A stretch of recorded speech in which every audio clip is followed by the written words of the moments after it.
Kung kaya nyo pong ialay ang buhay nyo, mailigtas ang dating Pangulo. The more reason na kaya nyong magsinungaling, mailigtas lang ang dating Pangulo.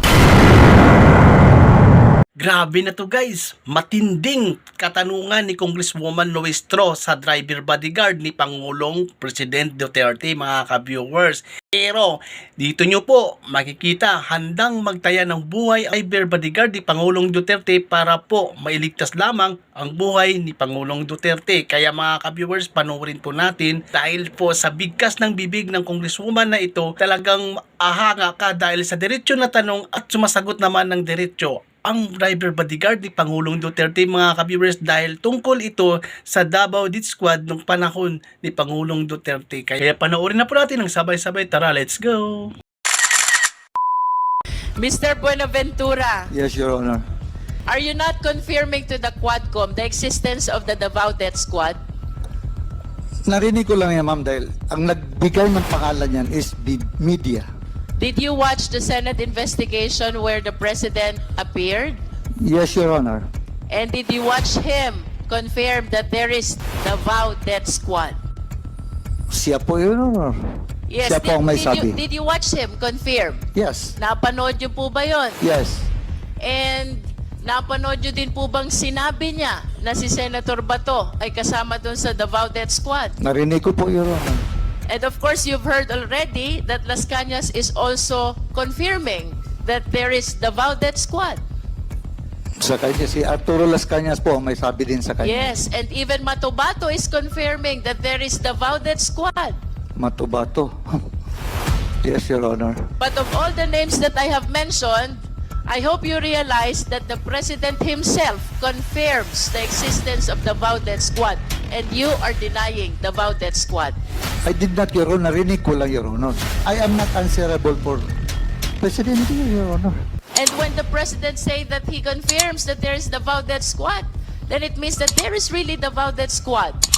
And if you deny that, then somebody is telling a lie. In the scale of 1 to 10, Mr. Buenaventura, if we will be assessing your loyalty and dedication to the former President, paano nyo ho ba gradean yung level ng loyalty at dedikasyon nyo sa former President? 10. 1 being the lowest and 10 being the highest. 10. And with a grade of 10, you will not say anything that will harm the President, yes or no? Yes. Yes, Your Yes. Honor. To the extent that you will be making misrepresentation to save the former President. Tama po ba yun? Yes or no? Yes, Your Honor. Kung kailangan nyo pong ialay ang buhay nyo, mailigtas lamang ang dating Pangulo, gagawin nyo din po ba yun? Yes, Your Honor. See? Kung kaya nyo pong ialay ang buhay nyo, mailigtas ang dating Pangulo. The more reason na kaya nyong magsinungaling, mailigtas lang ang dating Pangulo. Ang tanong ko mga ka-viewers, kanino kayo papanig at kanino kayo humanga?